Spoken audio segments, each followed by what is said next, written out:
Olá pessoal, tudo bem com vocês? Sejam todos bem-vindos. Para quem ainda não me conhece, meu nome é Leandro, sou professor de Direito e hoje a gente vai trabalhar questões de Direito Penal, com foco em resoluções de questões de concurso público. Então já se acomoda aí, porque essa aula foi pensada para ser de forma direta, objetiva e sem enrolação. Antes de começar, já se aproveita, se inscreve no canal e compartilha esse conteúdo com alguém que esteja estudando. Isso fortalece o canal e pode ajudar outras pessoas também. Primeira questão: Joana, logo após o parto de sua filha, não Maria, matou-a, ensejando a sua prisão em flagrante. Em sede de audiência de custódia, houve a conversão da prisão em preventiva. Deflagrado o processo penal para apurar a conduta praticada, comprovou-se, em observância ao contraditório e ampla defesa, que Joana agiu à época dos fatos sobre a influência do estado puerperal. Nesse cenário, considerando as disposições do Código Penal, é correto afirmar que Joana responderá pelo crime de... Aí tem as alternativas. Alternativa A, lesão corporal seguida de morte. Letra B, homicídio qualificado. C, homicídio simples. D, feminicídio. E a alternativa E, infanticídio. Aí a pergunta que eu deixo aqui para a turma: qual o detalhe mais importante desse enunciado? Eu vou até tomar água aqui. Exatamente, o detalhe mais importante é que a mulher estava em estado puerperal. Portanto, o gabarito correto é a letra E, infanticídio. E eu vou explicar o motivo. O artigo 123 do Código Penal define como infanticídio matar sob a influência do estado puerperal o próprio filho durante o parto ou logo após. Todos os requisitos estão presentes, observe: mãe, próprio filho, logo após o parto, a mãe estava em estado puerperal comprovado. Por isso, afaste-se o crime de homicídio e aplica-se o tipo penal especial de infanticídio. Vou passar aqui uma dica para vocês. Mesmo que a conduta seja grave, comprovado o estado puerperal, o crime será infanticídio. Vamos agora para a questão número 2. João, de forma livre e consciente, matou José, mediante recurso que dificultou ou tornou impossível a defesa do ofendido, consistente em 5 tiros pelas costas, que foram deferidos por João assim que a vítima José saiu do hospital recém-operado. Assim agindo, João está em curso nas penas do crime de letra A, homicídio simples com causa de aumento porque foi praticado com disparo de arma de fogo. Letra B, homicídio simples com causa de aumento porque foi praticado quando a vítima saía do hospital. Letra C, homicídio qualificado, pois o crime foi cometido com recurso que dificultou ou tornou impossível a defesa do ofendido. Letra D, homicídio privilegiado, porque a vítima estava recém-operada. Letra E, homicídio simples, com causa de aumento, porque foi desferido mais de um disparo de arma de fogo. Vou deixar aqui uma pergunta para vocês. 5 tiros pelas costas dão chance de defesa? Eu quero ver aqui nos comentários a resposta. Exatamente, quem respondeu não está correto. Então a alternativa é letra C, homicídio qualificado. Eu vou explicar a vocês o motivo.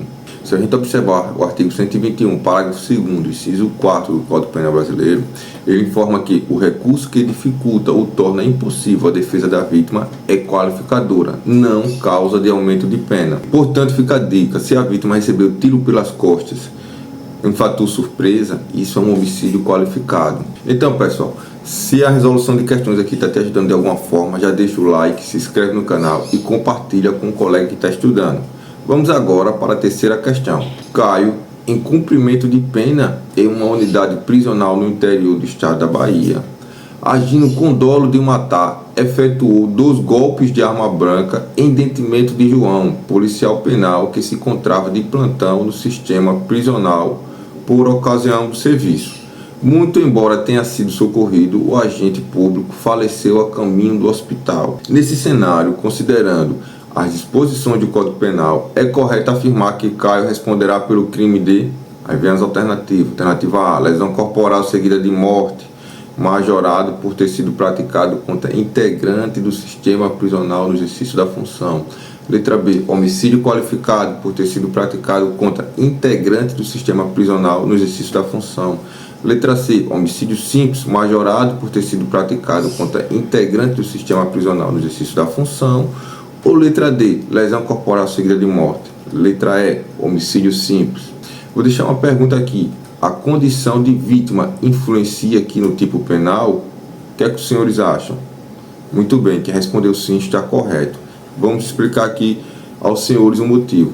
Primeiro, o gabarito é a letra B, que é um homicídio qualificado, certo? Ele está previsto no artigo 121, parágrafo 2º, inciso 7º, a linha A do Código Penal, que qualifica o homicídio quando é praticado contra agentes do sistema prisional em exercício da função ou em razão dela. É o que a doutrina chama de homicídio funcional. Vamos agora para a quarta questão, relativamente ao tema da aplicação da lei penal no tempo. Analisa as afirmações a seguir. A lei penal mais grave aplica-se ao crime continuado e permanente, se a sua vigência é anterior à cessação da continuidade ou permanência. E aí, pessoal? Essa afirmativa está certa ou está errada? O que é que vocês acham? Coloque aqui nos comentários. A afirmativa 1 está correta. Inclusive, existe uma súmula, que é a súmula 711 do STF, que trata sobre o assunto. Fique atento a isso. Afirmativa 2. Ninguém pode ser punido por fato que lei posterior deixa de considerar crime, cessando em virtude dela os efeitos penais da sentença condenatória, incidindo o princípio da abolição crime aos crimes decorrentes de leis penais excepcionais e temporárias, certo ou errado?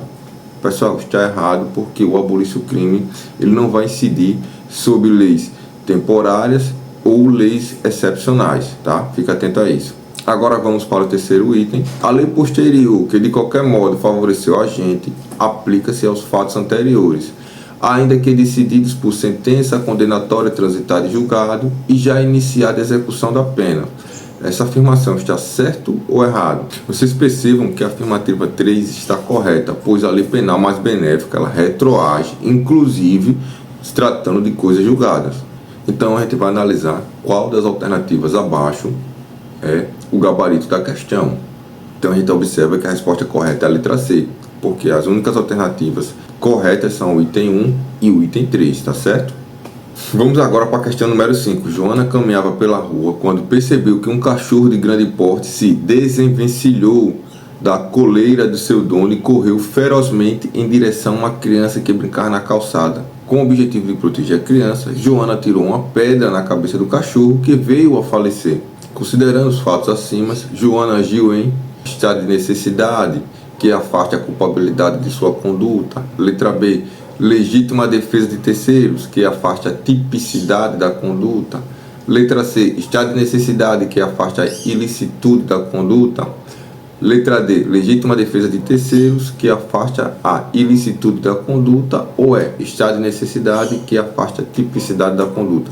Pessoal, quando a gente trata de excludente de ilicitude, como legítima defesa, estado de necessidade, instinto de cumprimento do dever legal, exercício regular do direito, são institutos que eles excluem a ilicitude, tá? Então, vocês têm que estar atentos a isso. E no caso em questão, a gente observa que houve um ataque espontâneo do animal feroz e a pessoa teve que cessar esse ataque, entretanto, o animal acabou morrendo. Então, isso aí é uma situação de estado de necessidade. Portanto, a alternativa é a letra C, lembrando que estado de necessidade é uma excludente de ilicitude. Vamos agora para a questão de número 6. Assinale a alternativa incorreta. Letra A. Conforme o princípio da anterioridade, o crime e a pena devem estar previstos em lei prévia ao fato cuja punição se pretende. Letra B. É proibida a aplicação da lei penal, inclusive aos fatos praticados durante seu período de vacatio legis. Letra C. A abolição crimes alcança a execução, os efeitos penais e civis da sentença condenatória. Olha, a letra C já está errada, porque o abolição crimes ele não alcança a efeitos civis, mas sim efeitos penais. Portanto, já marca essa alternativa aí como incorreta. Alternativa D. A novatio legis melius, por configurar nítido benefício ao réu, deve retroagir. Alternativa E. A lei penal intermediária é simultaneamente dotada de retroatividade e de ultratividade. Como eu tinha dito aos senhores, a resposta correta é a letra C, tá? A abolição crimes, ela extingue a execução e os efeitos penais da sentença condenatória. O erro da questão, ela está em afirmar que ela vai extinguir também os efeitos civis, o que não ocorre. Questão 7. É importante a fixação do tempo em que o crime se considera praticado para, entre outras coisas, compreender a lei que deverá ser utilizada e estabelecer a imputabilidade do sujeito. Com relação ao tempo do crime, o Código Penal adotou qual teoria? Então, dentro das alternativas abaixo, qual foi a teoria utilizada? Perceba, o crime aconteceu quando o resultado ocorre ou quando a conduta é praticada. Para você responder essa questão, você tem que saber a diferença entre um e outro. Olha, o Código Penal brasileiro ele adotou a teoria da atividade, portanto a resposta é letra C. Eu vou explicar para vocês um motivo. De acordo com o artigo 4º do Código Penal brasileiro, considera-se praticado o crime no momento da ação ou omissão, ainda que o resultado ocorra em outro momento. Isso define qual lei penal será aplicada e se o agente era imputável naquele momento. Agora, pessoal, tenha muito cuidado com essa teoria. Por quê? Porque se for crime permanente ou crime continuado, vai ser aplicada a lei mais grave, tá? Vamos agora para a questão 8. Durante uma discussão, Teodoro, inimigo declarado de Valentim, seu cunhado, golpeou a barriga de seu rival com uma faca com a intenção de matá-lo. Ocorre que, após o primeiro golpe, pensando em seus sobrinhos, Teodoro percebeu a incorreção dos seus atos e optou por não mais continuar golpeando Valentim, apesar de saber que aquela única facada não seria o suficiente para matá-lo. Nesse caso, Teodoro ele vai responder o que? Letra A, não responderá por crime algum diante do seu arrependimento. Letra B, responderá pelo crime de lesão corporal em virtude de sua desistência voluntária. Letra C, responderá pelo crime de lesão corporal em virtude do arrependimento eficaz. Letra D, responderá por tentativa de homicídio. E aí, pessoal, eu quero saber de vocês, qual é a resposta desse gabarito? Para responder essa questão, eu deixo uma pergunta aqui para a turma. Ele parou de praticar o crime por vontade própria ou foi impedido por alguém? Se ele parou voluntariamente, a resposta correta é a letra B. E eu vou explicar para vocês o motivo, né? Aplica-se nesse caso o artigo 15 do Código Penal brasileiro. O que é que ele diz?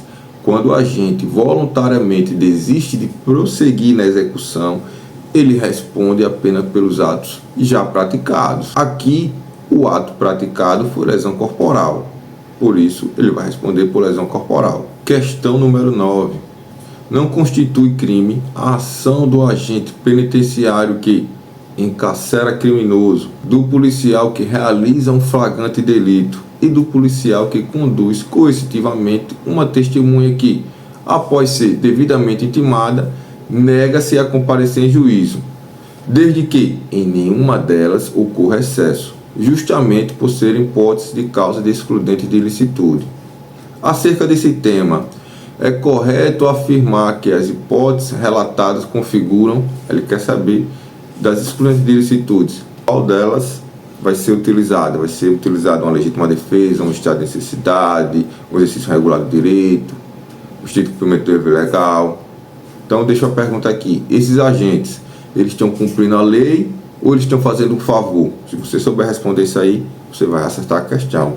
Então, eles estão cumprindo a lei, por isso eles estão agindo pela excludente de ilicitude chamado estrito cumprimento do dever legal. Onde é que a gente vai perceber isso? No artigo 23, inciso 3 do Código Penal brasileiro, onde exclui a ilicitude quando o agente atua dentro do limite da lei. Agora tenha atenção, não pode haver excesso. Questão 10. Quando o agente quis o resultado ou assumiu o risco de produzi-lo, ele comete o crime de que forma? Alternativa A, mais agravada. Alternativa B, culposa. Alternativa C, punível. Alternativa D, dolosa. E aí, pessoal? O que é que vocês acham dessa questão? Qual a resposta? Eu vou tomar aqui um pouquinho de água enquanto você responde. A resposta é a letra D. É o que a gente chama de crime doloso. Ou seja, quando a pessoa age de forma intencional ou assume o risco. Tá certo? Questão número 11. Marque certo ou errado a conduta do agente que, uma vez iniciada a execução, impede voluntariamente que o resultado se produza. É denominado de arrependimento eficaz. Certo ou errado? Quero ouvir de vocês a resposta. Alternativa está correta. Eu vou explicar a vocês. De acordo com o artigo 15 do Código Penal Brasileiro, quando o agente pratica todos os atos executórios, mas impede voluntariamente o resultado, estamos diante do arrependimento eficaz. Ele vai responder pelos atos já praticados. Questão número 12. Determinado indivíduo ele provoca aborto na gestante. Ele faz isso o quê? Através do consentimento da gestante, que é maior de idade, mas é obtido mediante fraude. Da ação sobrevém a morte da gestante, sem que, contudo, tenha se verificado intenção de matar. O indivíduo cometeu, observe nessa questão, o agente usou de uma fraude para praticar um aborto na gestante. Entretanto, durante o procedimento, a gestante acabou falecendo. Ele fez esse procedimento com a intenção de praticar o aborto e não de matar a gestante, mas o resultado foi a morte dela. Aí, das alternativas abaixo, qual é a resposta correta? A resposta correta é a letra C, e eu vou explicar o porquê. O artigo 127 do Código Penal, ele prevê uma causa de aumento de pena quando, em razão do aborto, ocorre a morte da gestante. Nesse caso, a pena é aplicada em dobro, ainda que não haja intenção de matar. Qual é a ideia do legislador? Punir com maior rigor o resultado mais grave. Pessoal, estude com constância, revisem os artigos e resolvam muitas questões. Se esse conteúdo te ajudou, se inscreve no canal, compartilha com os colegas e segue firme nos estudos. Um abraço, bons estudos e até a próxima.